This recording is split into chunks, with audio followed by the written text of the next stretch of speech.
दोस्तों नमस्कार। एनसीईआरटी श्रृंखला में आज की वीडियो में आप पढ़ेंगे 9वीं कक्षा के इतिहास भारत एवं समकालीन विश्व भाग 1 का अध्याय 4 वन्य समाज और उपनिवेशवाद। तो आइए शुरू करते हैं आज का वीडियो। दोस्तों, अपने स्कूल और घर में चारों ओर नजर दौड़ाकर उन सभी वस्तुओं को पहचाने जो जंगल की हैं। इस किताब का कागज, मेज कुर्सियां, दरवाजे खिड़कियां, रंग जिनसे आपके कपड़े रंगे जाते हैं, मसाले, आपकी टॉफी के, सेलफोन रैपर, बीड़ी के तेंदूपत्ते, गोंद, शहद, कॉफी, चाय और रबर। दोस्तों, चॉकलेट में इस्तेमाल होने वाला तेल जो साल के बीजों से निकलता है, खाल से चमड़ा बनाने में इस्तेमाल होने वाला चर्म शोधक टेनिन, या फिर दवाओं के रूप में इस्तेमाल होने वाली जड़ी बूटियां, इन सबको हमें नहीं भूलना चाहिए। यानी ये सभी चीज़ें जिनकी बात हमने किया है, ये सभी वन्य उत्पादों से ही प्राप्त होते हैं। बांस, जलावन की लकड़ी, घास, कच्चा कोयला, पैकिंग में उपयोग होने वाली वस्तुएं, फल फूल, पशु पक्षी और ढेरों दूसरी चीज़ों जंगलों से ही आती हैं। अमेज़न या पश्चिमी घाट के जंगलों के एक टुकड़े के पौधे में 500 अलग अलग प्रजातियां मिल सकती हैं। दोस्तों, ये विविधता जो है तेजी से लुप्त होती जा रही है, और ऐसा इसलिए है कि औद्योगिकरण के दौर में सन 1700 से 1995 के बीच 139 लाख वर्ग किलोमीटर जंगल, यानी दुनिया के कुल क्षेत्रफल का लगभग 9.3% भाग औद्योगिक इस्तेमाल, खेती बाड़ी, चारागाह और ईंधन की लकड़ी के लिए साफ कर दिया गया। तो बड़ी मात्रा में औद्योगिकरण के कारण या फिर दुनिया को बसाने के लिए, औद्योगिक प्रयोग के लिए, खेती बाड़ी के लिए, चारागाहों के लिए और ईंधन की लकड़ी के लिए जंगलों का बड़े पैमाने पर सफाया किया गया। दोस्तों, ये देखिए छत्तीसगढ़ का एक साल वन है। घना होने के कारण जंगल की सतह तक सूरज की रोशनी बहुत कम पहुंच पाती है। आइए जानते हैं कौन से कारण रहे हैं जिनके द्वारा वनों का विनाश हुआ, यानी वनों का विनाश क्यों। दोस्तों, वनों के लुप्त होने को सामान्यतः वन विनाश कहा जाता है। वन विनाश कोई नई समस्या नहीं है। ये प्रक्रिया कई सदियों से चली आ रही थी, लेकिन औपनिवेशिक शासन के दौरान इससे कहीं अधिक व्यवस्थित और व्यापक रूप ग्रहण कर लिया। आइए इसमें हम भारत में वन विनाश के कुछ कारणों को गौर करते हैं। तो सबसे पहला कारण है जमीन की बेहतरी। दोस्तों, सन 1600 में हिंदुस्तान के कुल भूभाग के लगभग छठे हिस्से पर खेती होती थी। आज ये आंकड़ा बढ़कर आधे से अधिक पहुंच गया है, और इन सदियों के दौरान जैसे जैसे आबादी बढ़ती गई और खाद्य पदार्थों की मांग में वृद्धि हुई, वैसे वैसे किसान भी जंगलों को साफ करके खेती की सीमाओं को विस्तार देते गए। यानी जैसे जैसे आवश्यकताएं बढ़ी, उत्पादन की मांग बढ़ी, तो इसलिए किसान भी जंगलों की सफाई करते उसको खेती में परिवर्तित करते गए, जिसके कारण खेती में बड़ा फैलाव आया। इसके अलावा दोस्तों, इसकी कई वजह थी। पहली अंग्रेजों ने व्यावसायिक फसलों जैसे पटसन, गन्ना और कपास, गेहूं के उत्पादन को जमकर प्रोत्साहित किया, और 19वीं सदी के यूरोप में बढ़ती आबादी का पेट भरने के लिए एक तरफ खाद्यान्न का और दूसरी ओर औद्योगिक उत्पादन के लिए कच्चे माल की जरूरत थी। लिहाजा इन फसलों को बड़े पैमाने पर जो है इनकी कृषि की गई। दोस्तों देखिए, यहाँ पे बॉक्स 1 में आप विशेष अध्ययन करेंगे। किसी स्थान पर खेती न होने का मतलब उस जगह का गैर आबाद होना नहीं है। जब गोरे आबादकार ऑस्ट्रेलिया पहुंचे तो उन्होंने दावा किया कि महाद्वीप खाली था। वास्तव में ये आदिवासी पथ प्रदर्शकों के नेतृत्व में पुरातन रास्तों से इस भूभाग में प्रविष्ट हुए, और ऑस्ट्रेलिया के विभिन्न आदिवासी समुदायों ने अपने स्पष्ट विभाजित इलाके थे। और ऑस्ट्रेलिया के नारगेरिंद जेरियो की अपनी जमीन की आकृति इनके पूर्वज नगुरुनिंदेरी के प्रतीकात्मक शरीर जैसे थी, और यह जमीन 5 अलग अलग प्राकृतिक प्रदेशों जैसे खारी पानी, झील, झाड़ी, रेगिस्तान पदार्थ और नदी तटीय मैदान को अपने में समेटी थी, जो अलग अलग सामाजिक आर्थिक जरूरतों को पूरा किया करते थे। दोस्तों, जो है जैसे जैसे आवश्यकताएं बढ़ी, मांग बढ़ी, वैसे वैसे जो है खेती के क्षेत्र में विकास हुआ या बढ़ोतरी हुई। और दूसरा कारण ये था कि 19वीं सदी की शुरुआत में जो औपनिवेशिक सरकार थी, उसने जंगलों को अनुत्पादक समझा था, यानी उसे किसी उत्पादन से युक्त नहीं माना। और दोस्तों, इस हिसाब से व्यर्थ के बियाबान पर खेती करके उसे राजस्व और कृषि उत्पादों को पैदा किया जा सकता था, और इस तरह राज्य की आय में बढ़ोतरी की जा सकती थी। यही वजह है कि 1880 से 1920 के बीच खेती योग्य जमीन के क्षेत्रफल में 67 लाख हेक्टेयर की बढ़ोतरी हुई थी। खेती के विस्तार को हम विकास का सूचक मानते हैं, लेकिन हमें ये नहीं भूलना चाहिए कि जमीन को जोतने के पहले जंगलों की कटाई करनी पड़ती है और खेती के लिए व्यापक पैमानों पर जंगलों का विनाश किया गया। दोस्तों, दूसरा कारण ये है वनों के विनाश का, पटरी पर स्लीपर। देखिए, इस अध्ययन में हम देखते हैं स्लीपर क्या होता है। तो स्लीपर रेल की पटरी के आर पार लगे लकड़ी के तख्ते होते हैं जो पटरियों को उनकी जगह पर रोके रखते हैं। यहाँ देखिए, सिंहभूमि के जंगलों में साल के तनों से स्लीपरों का निर्माण, ये छोटा नागपुर में मई 1897 का चित्र है। दोस्तों, 19वीं सदी के शुरुआत तक इंग्लैंड में बलूत यानी ओक के जंगल लुप्त होने लगे थे। इसकी वजह क्या थी कि शाही नौसेना के लिए लकड़ी की आपूर्ति में मुश्किल खड़ी हुई। मजबूत और टिकाऊ लकड़ी की नियमित आपूर्ति के बिना अंग्रेजी जहाज भला कैसे बन सकते थे, और जहाजों के बिना शाही सत्ता नहीं बचाई जा सकती थी। 1820 के दशक में खोजी दस्ते हिंदुस्तान की वन संपदा का अन्वेषण करने के लिए भेजे गए। एक दशक के भीतर बड़े पैमाने पर पेड़ काटे जाने लगे और भारी मात्रा में लकड़ी का हिंदुस्तान से निर्यात होने लगा। 1850 के दशक में रेल लाइनों के प्रसार ने लकड़ी के लिए एक नई तरह की मांग पैदा कर दी। शाही सेना के आवागमन और औपनिवेशिक व्यापार के लिए रेल लाइनें अनिवार्य थीं। इंजनों को चलाने के लिए ईंधन के तौर पर रेल की पटरियों को जोड़े रखने के लिए स्लीपर के रूप में लकड़ी की भारी जरूरत थी। 1 मील लंबी रेल की पटरी के लिए 1760 से 2000 स्लीपरों की आवश्यकता पड़ती थी। दोस्तों, भारत में रेल लाइनों का जाल 1860 के दशक तक तेजी से फैला।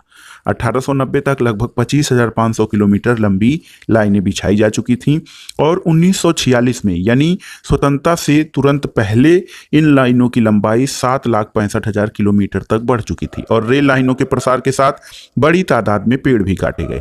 अकेले मद्रास प्रेसिडेंसी में 1850 के दशक में प्रतिवर्ष 35,000 पेड़ स्लीपरों के लिए काटे गए और सरकार ने आवश्यक मात्रा की आपूर्ति के लिए निजी ठेके दिए और इन ठेकेदारों ने बिना सोचे समझे पेड़ काटना शुरू किया और रेल लाइनों के इर्द गिर्द जंगल तेजी से गायब होने लगे। यहाँ पर देखिए, बांस के बेड़े कासालांग नदी में बहकर जाते हुए ये चिटगांव पर्वतीय पट्टी का दृश्य यहाँ पर दिखाई दिया है। दोस्तों, यहाँ पर देखिए, रंगून के एक लकड़ी गोदाम में लकड़ी की सहतीर सहेजता हुआ एक हाथी किस प्रकार से इस चित्र में दिखाया गया है। इसके अलावा दोस्तों, जो लकड़ी का जो ये देखिए एक चित्र है, लट्ठे ले जाता हुआ एक ट्रक है और ईंधन की लकड़ी इकट्ठा कर घर लौटती औरतों का चित्र दर्शाया गया है। वनों के विनाश में देखिए एक महत्वपूर्ण कारक बागान भी रहे हैं।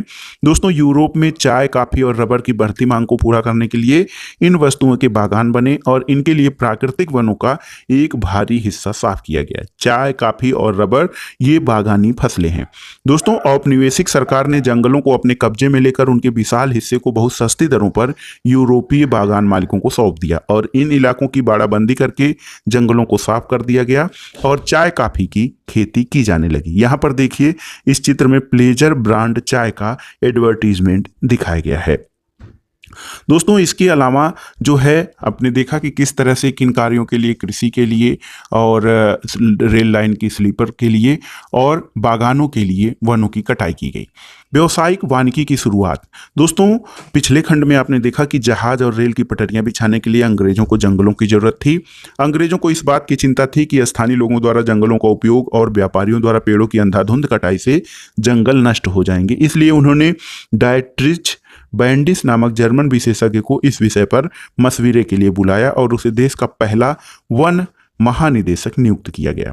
तो दोस्तों, वन महानिदेशक पहला जो था डायट्रिच ब्रैंडिस था। ब्रैंडिस ने महसूस किया कि लोगों को संरक्षण विज्ञान में प्रशिक्षित किया जाना चाहिए और जंगलों के प्रबंधन के लिए एक व्यवस्थित तंत्र भी विकसित करना होगा। इसके लिए क्या है, कानून की मंजूरी की जरूरत पड़ेगी।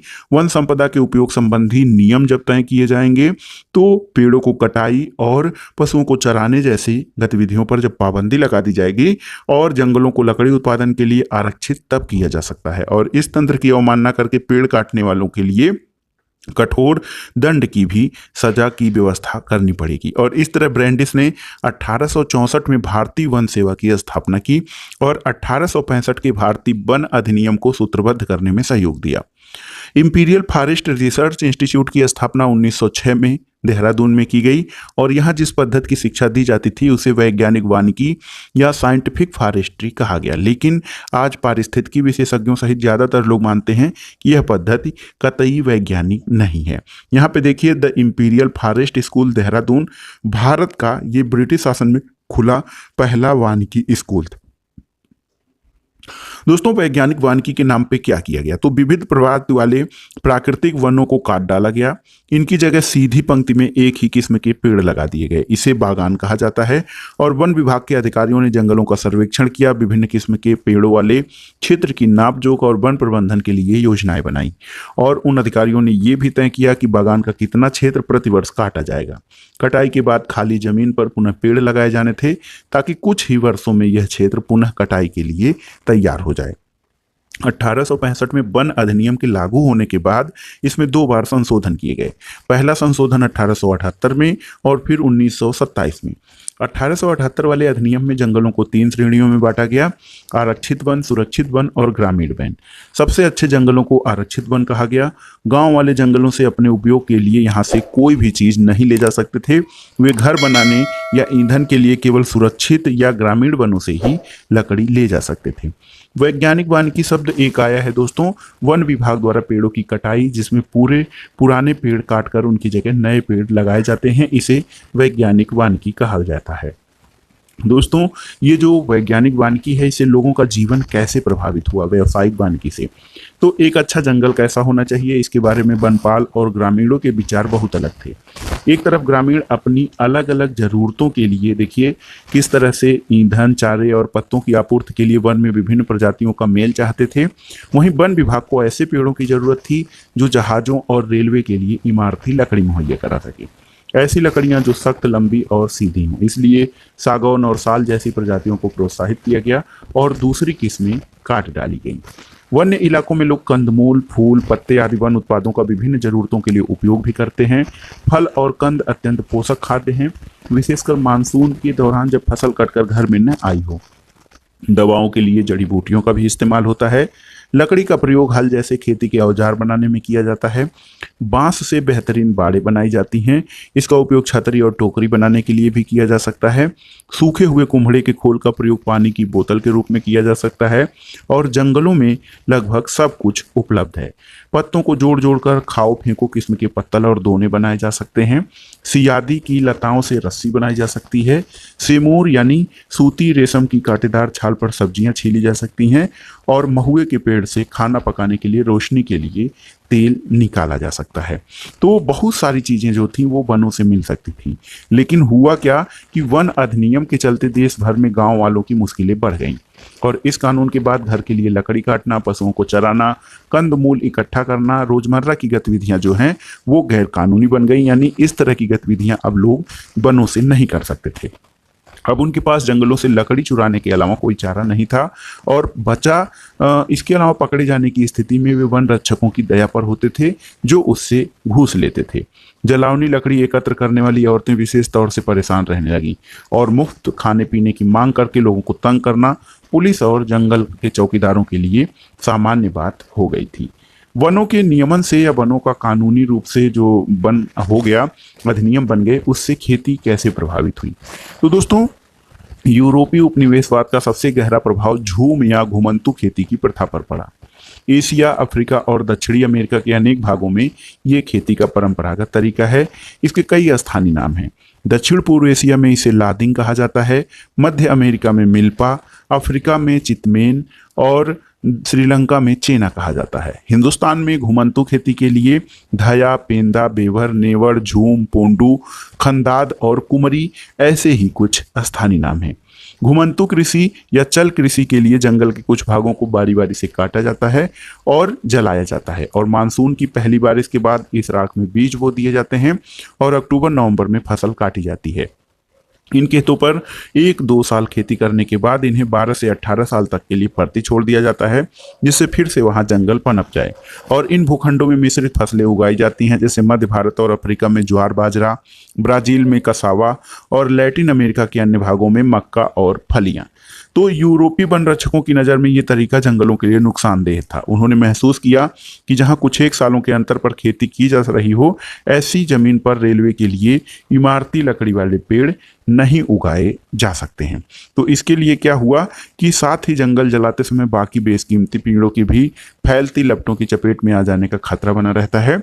तो घुमंतू खेती के कारण सरकार के लिए लगान का हिसाब रखना भी मुश्किल था, इसलिए सरकार ने घुमंतू खेती या चल कृषि पर रोक लगाने का फैसला भी किया था। और इसके परिणाम स्वरूप ये हुआ कि अनेक समुदायों का जंगलों में उनके घरों से जबरन विस्थापन कर दिया गया और कुछ को अपना पेशा बदलना पड़ा और कुछ ने छोटे बड़े विद्रोहों के जरिए प्रतिरोध किया।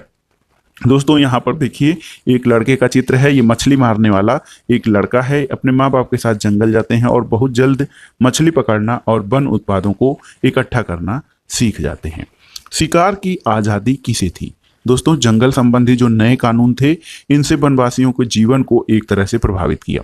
वन कानूनों के पहले जंगलों में या उनके आसपास रहने वाले बहुत सारे लोग हिरन, तीतर जैसे छोटे मोटे शिकार करके जीवन यापन करते थे और ये पारंपरिक प्रथा अब गैर कानूनी हो गई। शिकार करते हुए पकड़े जाने वालों को अवैध शिकार के लिए दंड भी दिया जाने लगा।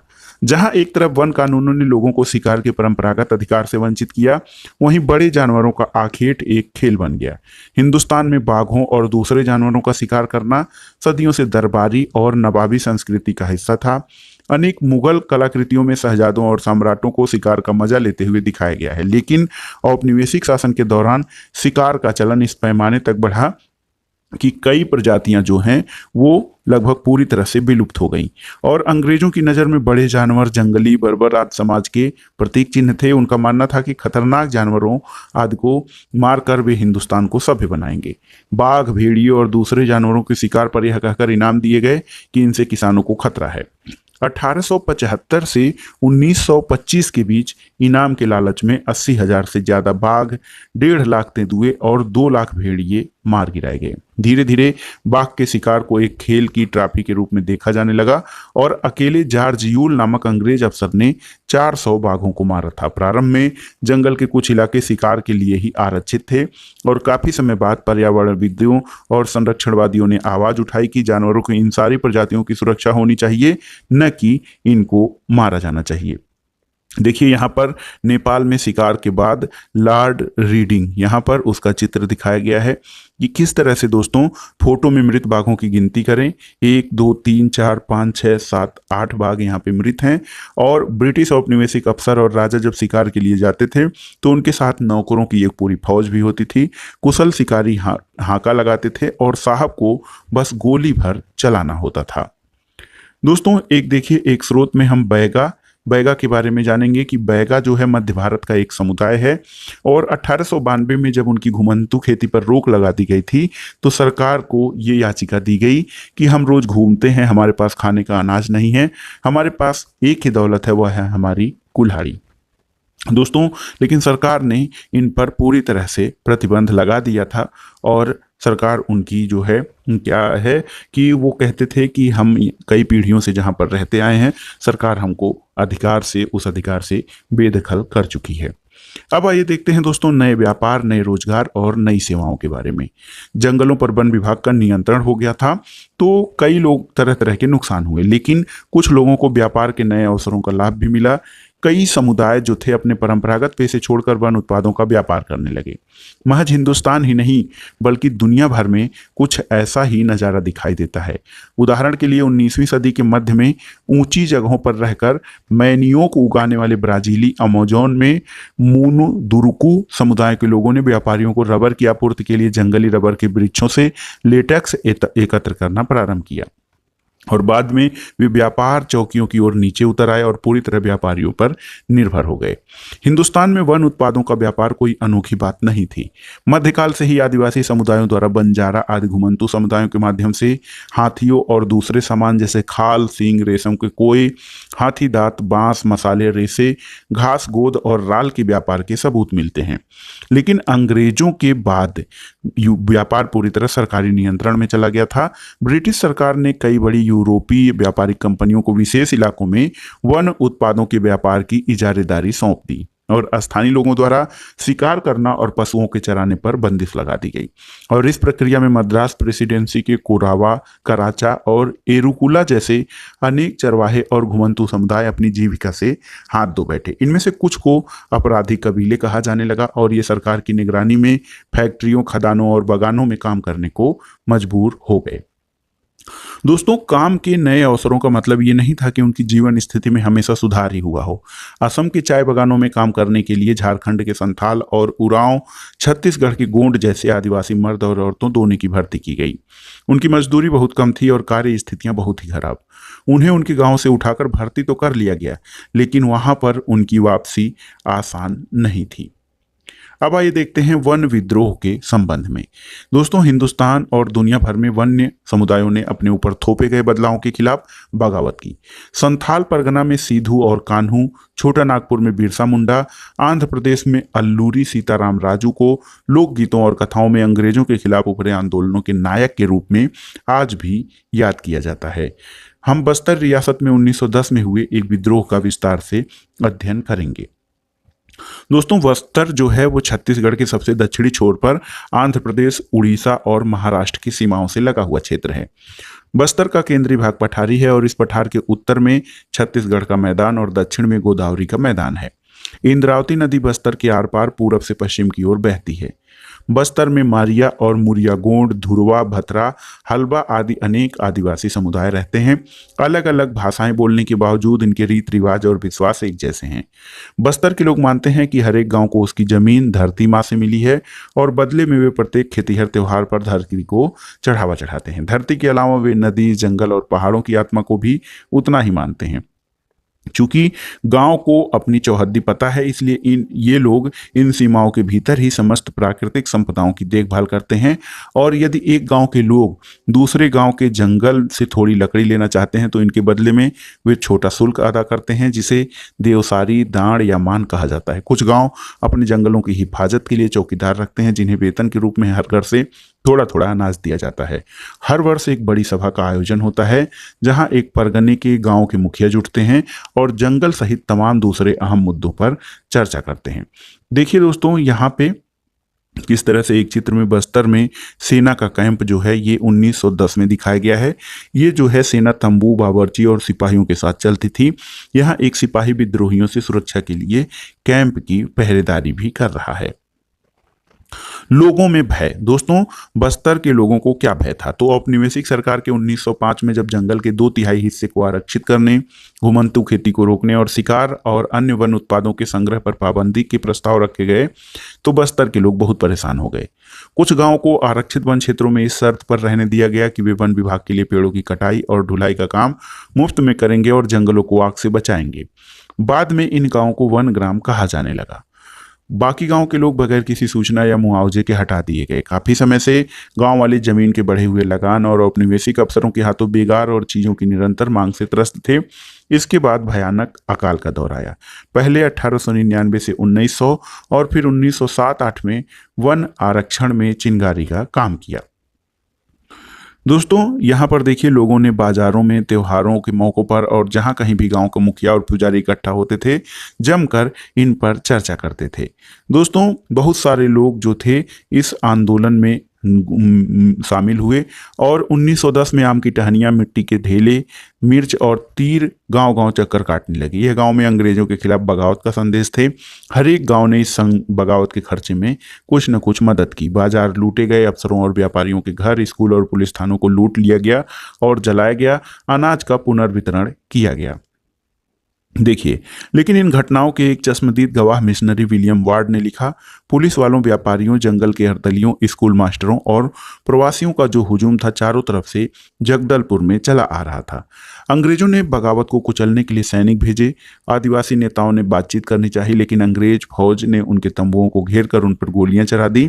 इसके बाद बगावत में शरीक लोगों पर कोड़े बरसाते, उन्हें सजा देते सैनिक गाँव गाँव घूमने लगे और ज्यादातर गाँव क्या थे वो खाली हो गए, क्योंकि लोग भाग भाग कर जंगलों में चले गए। अंग्रेजों को फिर क्या हुआ, कि इससे फिर से नियंत्रण पाने में 3 महीने लग गए, फिर भी वे गुंडा धूर को कभी नहीं पकड़ सके। विद्रोहियों की सबसे बड़ी जीत ये रही कि आरक्षण का काम कुछ समय के लिए स्थगित कर दिया गया और आरक्षित क्षेत्र को भी 1910 से पहले की योजना के लगभग आधा कर दिया गया। बस्तर के जंगलों और लोगों की कहानी यहीं खत्म नहीं होती। आज़ादी के बाद भी लोगों को जंगलों से बाहर रखने और जंगलों को औद्योगिक उपयोग के लिए आरक्षित रखने की नीति कायम रही और 1970 के दशक में विश्व बैंक ने प्रस्ताव रखा कि कागज उद्योग की लुगदी उपलब्ध कराने के लिए 4600 हेक्टेयर प्राकृतिक साल वनों की जगह देवदार के पेड़ लगाए जाएं, लेकिन स्थानीय पर्यावरणविदों के विरोध के फलस्वरूप इस परियोजना को रोक दिया गया। अब इसके अलावा जो बस्तर की घटना थी उसके बाद हम इंडोनेशिया की तरफ चलें। देखिए वहां पर इस समय क्या हो रहा था। तो आइए देखते हैं जावा के जंगलों में क्या बदलाव हुए। दोस्तों, जावा को आजकल इंडोनेशिया के चावल उत्पादक द्वीप के रूप में जाना जाता है, लेकिन एक जमाने में ये क्षेत्र जो था अधिकांशतः वन से ढका हुआ था। इंडोनेशिया एक डच उपनिवेश था और भारत और इंडोनेशिया के वन कानूनों में कई समानताएं थीं। इंडोनेशिया में जावा ही वह क्षेत्र है जहां डचों ने वन प्रबंधन की शुरुआत की। अंग्रेजों की तरह वे भी जहाज बनाने के लिए जावा से लकड़ी हासिल करना चाहते थे। सन 1600 में जावा की अनुमानित आबादी जो थी वो 34 लाख थी। हालांकि उपजाऊ मैदान में ढेर सारे गांव थे, लेकिन पहाड़ों में भी घुमंतू खेती करने वाले अनेक समुदाय रहते थे। जावा के लकड़हारे। दोस्तों, जावा में कलांग समुदाय एक है, उसके लोग कुशल लकड़हारे और घुमंतू थे। 1755 में जब जावा की माताराम रियासत बटी तो यहाँ के 6000 कलांग परिवारों को भी दोनों राज्यों में बराबर बराबर बांट दिया गया। उनके कौशल के बगैर सागौन की कटाई कर राजाओं के महल बनाना बहुत मुश्किल था और डचों ने जब 18वीं शताब्दी में वनों पर नियंत्रण या नियमन किया तो उन्होंने भी कोशिश की कि कलांग उनके लिए काम करें। 1770 में कलांगों ने एक डच किले पर हमला करके इसका प्रतिरोध किया, लेकिन इस विद्रोह को दबा दिया गया था। डच वैज्ञानिक वानिकी। दोस्तों, 19वीं शताब्दी में जब लोगों के साथ इलाकों पर भी नियंत्रण स्थापित करना जरूरी होने लगा तो डच उपनिवेशकों ने जावा में वन कानून लागू कर ग्रामीणों की जंगल तक पहुंच पर बंदिश या उस पर रोक लगा दी। इसके बाद नाव या घर बनाने जैसे खास उद्देश्यों के लिए सिर्फ चुने हुए जंगलों से लकड़ी काटी जा सकती थी, और वह भी कड़ी निगरानी में। ग्रामीणों को मवेशी चराने, बिना परमिट लकड़ी ढोने या जंगल से गुजरने वाली सड़क पर घोड़ा गाड़ी अथवा जानवरों पर चढ़कर आने जाने के लिए दंडित किया जाने लगा। भारत की तरह यहाँ जावा में भी जहाज और रेल लाइनों के निर्माण के लिए वन प्रबंधन और वन सेवाओं को लागू करने की आवश्यकता पैदा हो गई और 1882 में अकेले जावा से ही 2,80,000 स्लीपरों का निर्यात किया गया। जाहिर है कि पेड़ काटने, लट्ठों को ढोने और स्लीपर तैयार करने के लिए श्रम की आवश्यकता थी। दोस्तों, डचों ने पहले तो जंगलों में खेतों की जमीनों पर लगान लगा दिया और बाद में कुछ गांवों को इस शर्त पर मुक्त कर दिया कि वे सामूहिक रूप से पेड़ काटने और लकड़ी ढोने के लिए भैंस उपलब्ध कराने का काम मुफ्त में करेंगे। इस व्यवस्था को ब्लैंडांग डिएनस्टेन के नाम से जाना गया। बाद में वन ग्रामवासियों को लगान माफी की बजाय थोड़ा बहुत मेहनताना तो दिया जाने लगा, लेकिन वन भूमि पर खेती करने के लिए उनके अधिकार सीमित कर दिए। दोस्तों, सामिन की चुनौती क्या थी? सन 1890 के आसपास सागौन के जंगलों में स्थित रांदू ब्लांतुंग गांव के निवासी सुरोंतुंग को सामिन ने जंगलों पर राजकीय मालिकाने पर सवाल खड़ा किया। उसका तर्क था कि हवा, पानी, जमीन और लकड़ी राज्य की बनाई हुई नहीं है, इसलिए उन पर उनका अधिकार नहीं हो सकता है। जल्दी ही एक व्यापक आंदोलन खड़ा हो गया। इस आंदोलन को संगठित करने वालों में सामिन का दामाद भी सक्रिय था। 1907 तक 3000 परिवार उसके विचारों को मानने लगे थे। डच जब जमीन का सर्वेक्षण करने आए तो सामिनवादियों ने अपनी जमीन पर लेटकर इसका विरोध किया, जबकि दूसरे लोगों ने लगान या जुर्माना भरने और बेगार करने से इनकार कर दिया। यहां पर देखिए, इंडोनेशिया में ज्यादातर जंगल सुमात्रा, ये जो सुमात्रा द्वीप है, और कालिमातान और पश्चिमी इरियान में स्थित है, और जावा ही वह जगह है जहां डचों ने अपनी वैज्ञानिक वानिकी की शुरुआत की थी। ये द्वीप जो चावल उत्पादन के लिए मशहूर है, कभी सागौन के जंगलों से ढका रहता था। अब आइए जानते हैं दोस्तों युद्ध और वन विनाश। पहले और दूसरे विश्व युद्ध का जंगलों पर गहरा असर पड़ा। भारत में तमाम चालू कार्य योजनाओं को स्थगित करके वन विभाग ने अंग्रेजों की जंगी जरूरतों को पूरा करने के लिए बहुत सारे पेड़ काटे। जावा पर जापानियों के कब्जे से ठीक पहले डचों ने भस्म कर भागो नीति यानी स्कॉर्च्ड अर्थ पॉलिसी अपनाई, जिसके तहत आरा मशीन और सागौन के विशाल लट्ठों के ढेर जला दिए गए, जिससे वे जापानियों के हाथ न लगी। इसके बाद जापानियों ने वनवासियों को जंगल काटने के लिए बाध्य करके अपने युद्ध उद्योग के लिए जंगलों पर निर्मम दोहन किया और बहुत सारे गांव वालों ने इस अवसर का लाभ उठाकर जंगल में अपनी खेती का विस्तार किया। और युद्ध के बाद इंडोनेशियाई वन सेवा के लिए इन जमीनों को वापस हासिल कर पाना कठिन था। हिंदुस्तान की तरह यहाँ भी खेती योग्य भूमि के प्रति लोगों की चाह और जमीन को नियंत्रित करने और लोगों को उससे बाहर रखने की वन विभाग की जिद के बीच टकराव पैदा हुआ। यहाँ पर देखिए दोस्तों, इंडियन म्यूनिशंस बोर्ड सूले पैगुंडा पर एकत्रित जहाजों में लादने को तैयार, वार टिम्बर स्लीपर, ये 1917 का चित्र है। वानिकी में नए बदलाव क्या हुए, इसके बारे में जानते हैं। 80 के दशक से एशिया और अफ्रीका की सरकारों को ये समझ आने लगा कि जो वैज्ञानिक हैं, वानिकी और वन समुदायों को जंगले से बाहर रखने की नीतियों के चलते बार बार टकराव पैदा होते हैं। इसके कारण क्या हुआ कि वनों से इमारती लकड़ी हासिल करने के बजाय जंगलों का संरक्षण ज्यादा महत्वपूर्ण बन गया। सरकार ने यह भी मान लिया कि इस लक्ष्य को हासिल करने के लिए वन प्रदेशों में रहने वालों की मदद लेनी चाहिए। और दोस्तों देखिए, कुछ गांव वन रक्षकों पर निर्भर रहने के बजाय अपने जंगलों की चौकसी खुद करते रहे और कुछ परिवार बारी बारी से अपना योगदान देते रहे। और स्थानीय वन समुदाय जो थे और पर्यावरणविद अब वन प्रबंधन के वैकल्पिक तरीकों के बारे में अब ज़्यादा सोचने लगे हैं। तो दोस्तों, ये था आज वीडियो। आपको कैसा लगा हमें कमेंट बॉक्स में ज़रूर बताइएगा। वीडियो को लाइक करें, शेयर करें। वीडियो देखने के लिए धन्यवाद दोस्तों। नमस्कार।